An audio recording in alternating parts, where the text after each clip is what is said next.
What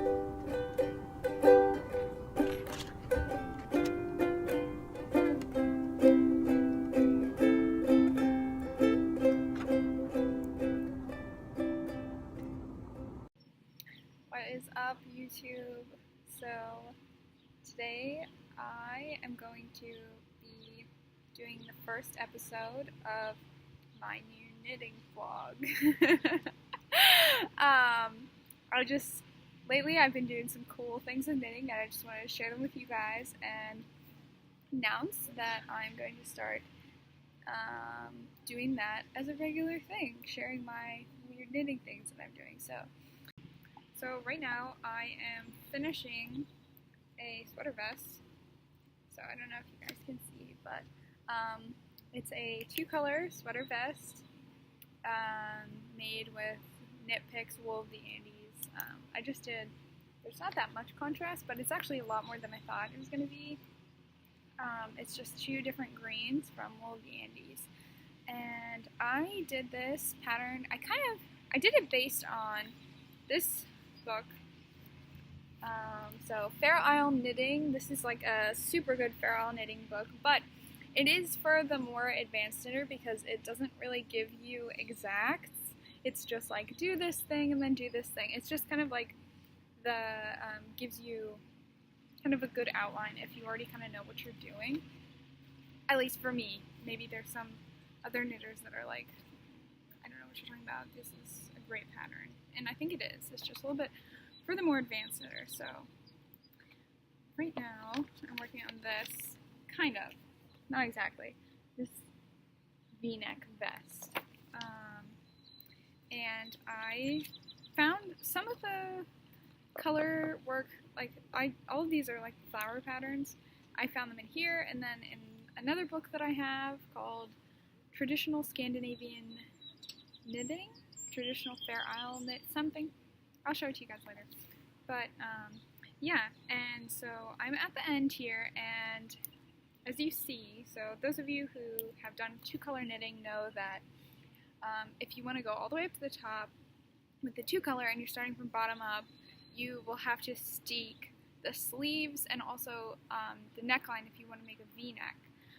So that's where I'm at right now, and there's like 5 different or however many different methods to steek in this book, and some of them I've used before, actually only one, and that's the one where you just leave like 5 stitches in the middle of where you want to steek, and then you pick up the stitches on either side, and then like with a crochet hook, and you kind of like secure them on either side, and then you just cut down the middle. This method that I decided to use is kind of weird, and I'm a little bit confused what my next steps are going to be, so I'm going to be troubleshooting with you guys. Let me just quickly find this C method. Okay, this is where we're at. It's like a wound stick, so you can see right there.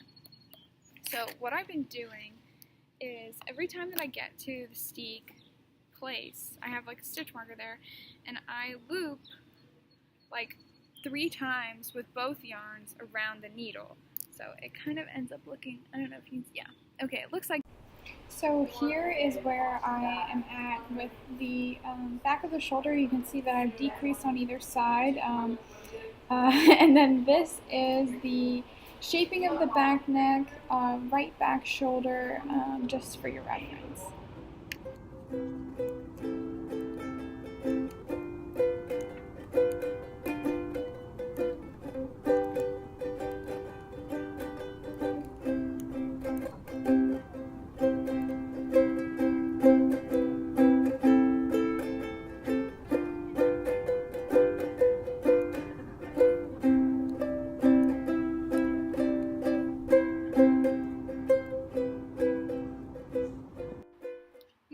So I'm now at home.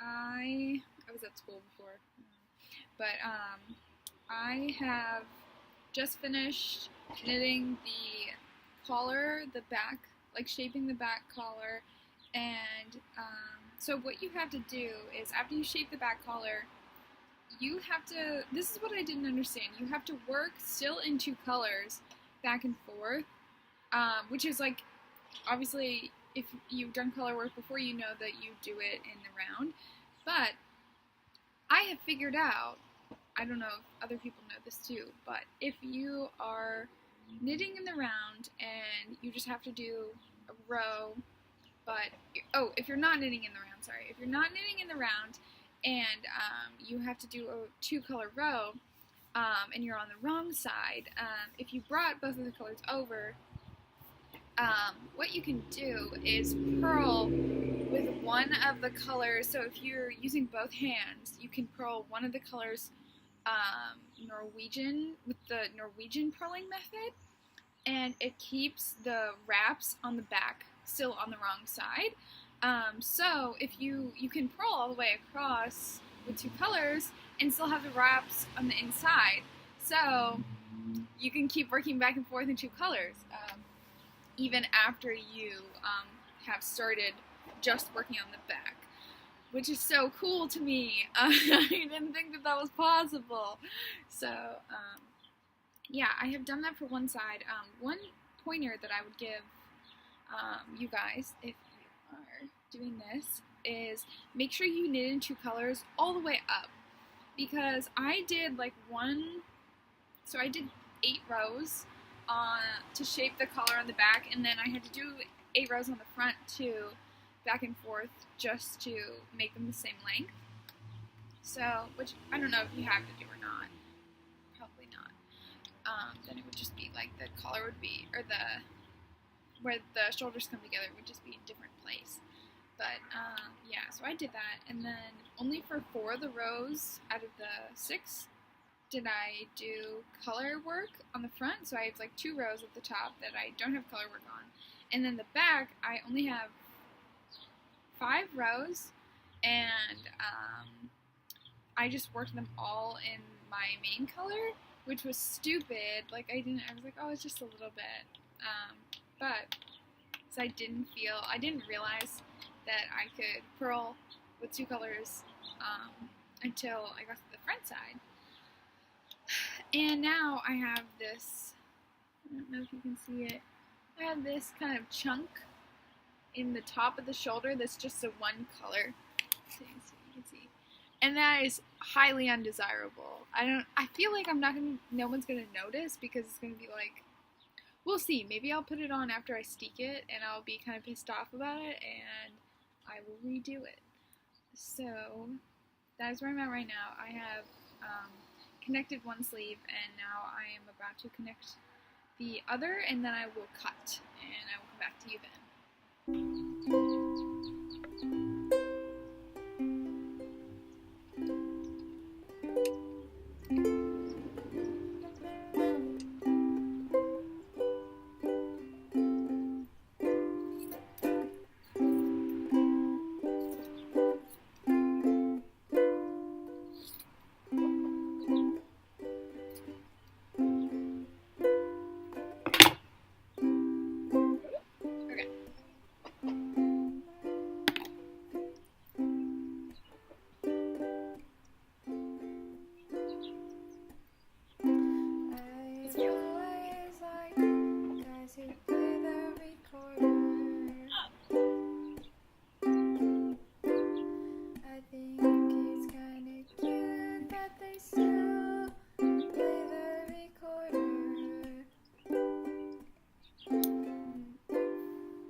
Okay, I have just steeked the neckline and sleeves.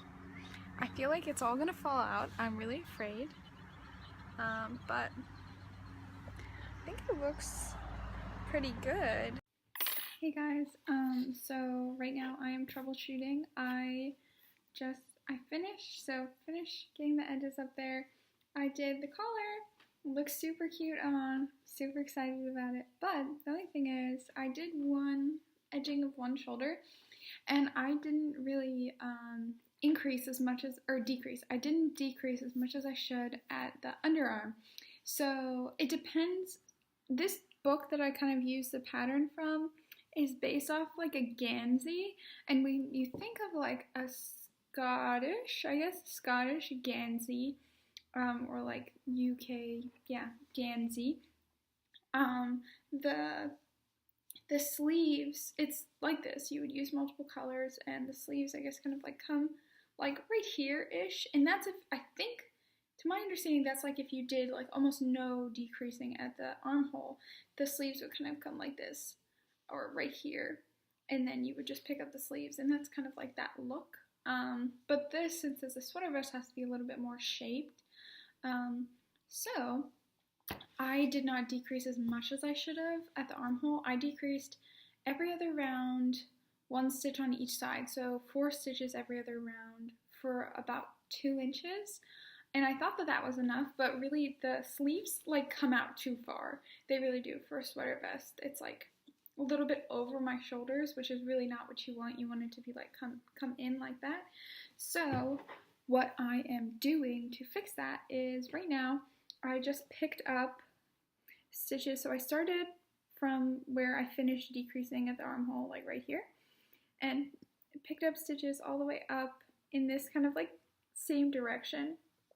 So you want to try and do it at the same angle that your decreases are at, that you've already done them.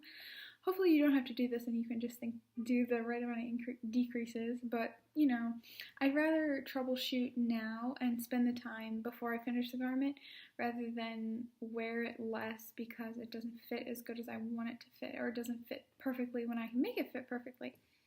Because other than the top right here, it is perfect. So what I'm doing, I'll show you guys, I have picked up all the stitches going along, so I'm taking about 1.5 inches off of the sleeve. So I probably should have gone in a little bit more actually, but we'll see. Hey, so I'm coming to you just having finished all the edging and finishing on this sweater vest. I actually still have some weaving to do on the inside, but did most of it, so pretty much done. As you can see, it fits perfectly, and I'm so happy about it. Yeah, fits perfectly, and last time I was with you, I was picking up some stitches, so I ended up having to take about 2.5 inches off each side. So how I did that was picked up the stitches using a crochet hook. Yeah, crochet hook and then knitting needle, and then bound them all off, and then did a running stitch with my sewing machine all the way around, and then cut off right after the running stitch, which was really painful. But I figure it's better to cut it off than it not to fit the way that I want it to. So yeah, what I should have done was decrease a lot more at the armhole.